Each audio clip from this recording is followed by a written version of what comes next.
Last week, I was speaking with a person who got in contact with us through the free questionnaire below, and they asked if it mattered when they started their Social Security benefits.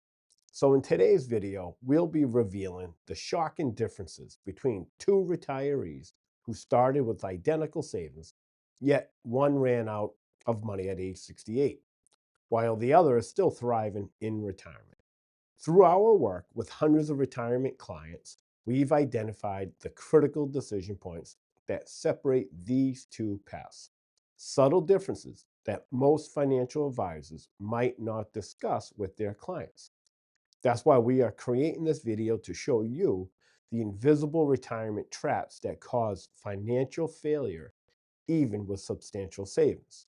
The key turning points that determine retirement success and how to position your portfolio to follow the path of the thriving retiree rather than the depleted one. Let's get right into it. Here's why retirement outcomes vary. At first glance, retirement might look like a math problem. If two people retire with the same savings, shouldn't their results be identical? But reality says otherwise. According to research from the Employee Benefit Research Institute, outcomes vary widely, even amongst households with similar asset levels, due to differences in spending behavior, market returns, healthcare costs. Small differences in withdrawal timing, investment choices, tax strategies, and even geographic location can create dramatically different trajectories.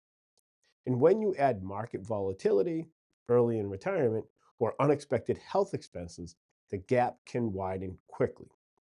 Identical starting points don't guarantee identical futures or results because retirement isn't just about where you start, it's about what you do next. The human factor, psychological and behavioral influences. Retirement is more than spreadsheets.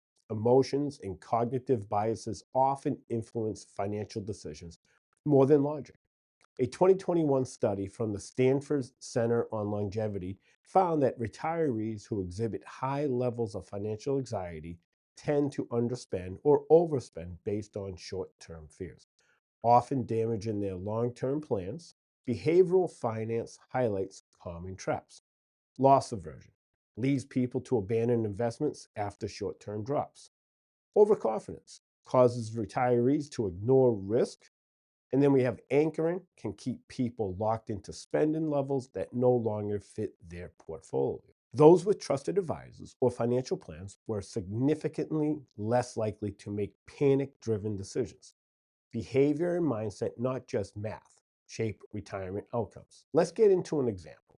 Let's meet Susan and David, both retired at age 58 with $1 million in savings, primarily in a mix of 401ks and IRAs.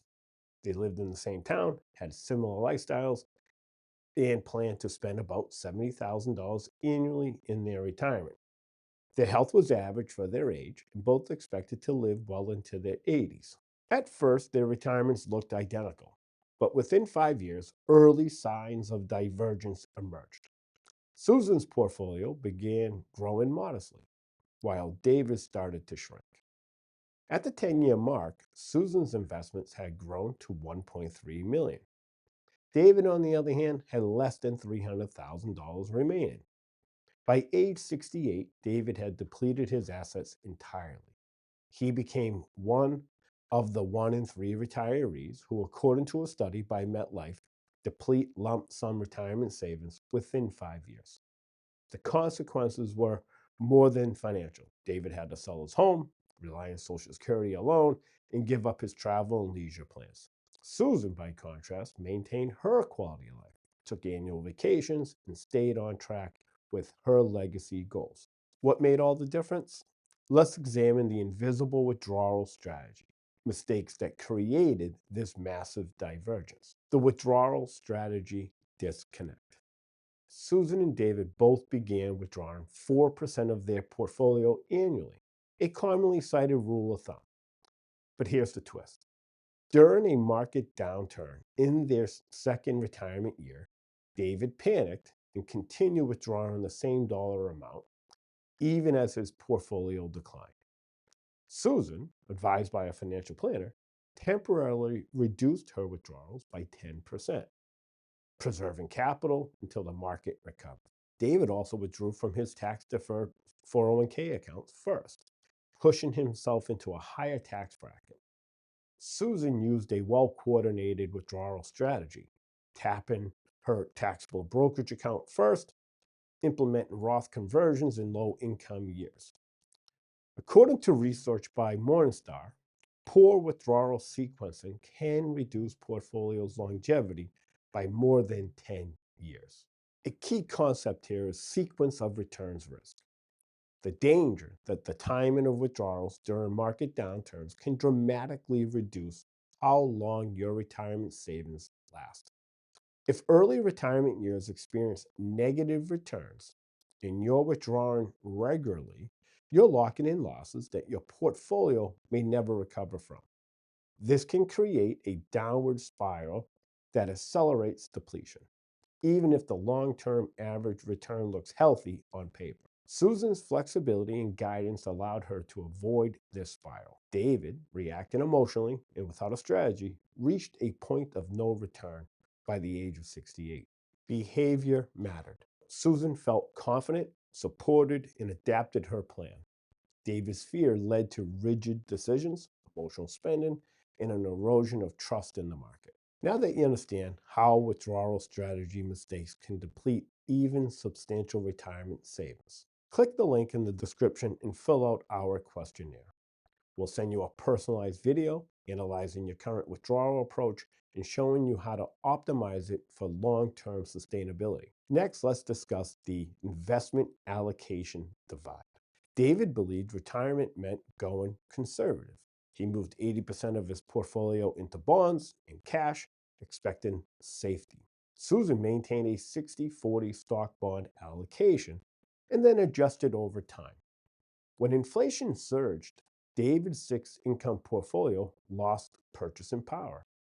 A 2023 report by T. Rowe Price found that overly conservative portfolios often fail to outpace inflation, especially when retirement lasts 25 to 30 years. Susan's portfolio included dividend paying stocks, treasury inflation protected securities, and real estate investment trusts, all of which outperformed inflation. David also lacked a cash reserve, forcing withdrawals during market dips. Susan maintained a 12-month reserve, allowing her to avoid selling assets at a loss. By the time the markets recovered, David's allocation was too defensive to recoup. Susan rebalanced annually, preserving her purchasing power. David's safety-first approach became his undoing. While investment allocation played a crucial role in these divergent outcomes, equally important were the tax optimization strategies that preserved capital for one retiree while unknowingly depleting it for the other.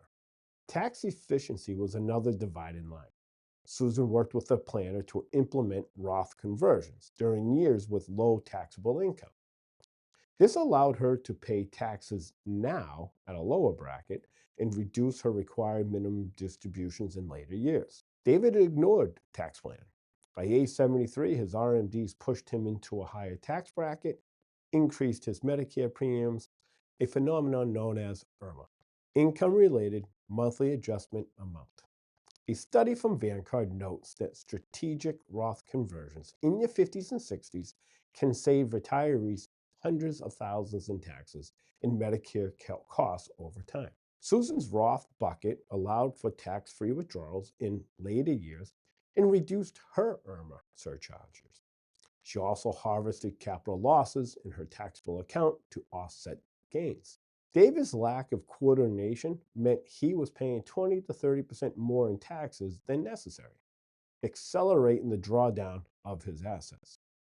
Now that you've seen how tax efficiency can make or break a retirement plan, let's examine the specific framework that can help protect your retirement from premature depletion. So how do you avoid David's fate and follow Susan's path? It begins with knowing your sustainable withdrawal rate. That might not be 4% for some, it's 3.25. For others, it could be 5%, depending on the retirement income sources, spending needs, and market conditions. Let's use some guardrails. When market dips, pull back a bit. When they rise, you can spend a little more. This is called dynamic withdrawal. And according to a 2023 study by Morningstar, is one of the most effective ways to extend retirement income. Let's keep an appropriate equity allocation. Many retirees undershoot here. According to the Society of Actuaries, maintaining a growth oriented portfolio through retirement is essential to preserve purchasing power. And don't forget taxes. Proper withdrawal sequencing, Roth, taxable, and tax deferred, can possibly save hundreds of thousands over a 30-year retirement. Finally, revisit your plan every year. Life changes, markets shift, tax laws evolve. Your retirement plan should too. Now that you understand why two retirees with identical starting positions can experience drastically different outcomes, you can use this information to ensure your retirement follows the path of the thriving retiree rather than the depleted one. If you want to ensure your retirement follows the path of the thriving retiree, click the link in the description, fill out our questionnaire. We'll send you a personalized video analyzing your current retirement strategy and showing you exactly how to optimize your approach to maintain financial security throughout your retirement years. We'll see you in the next video.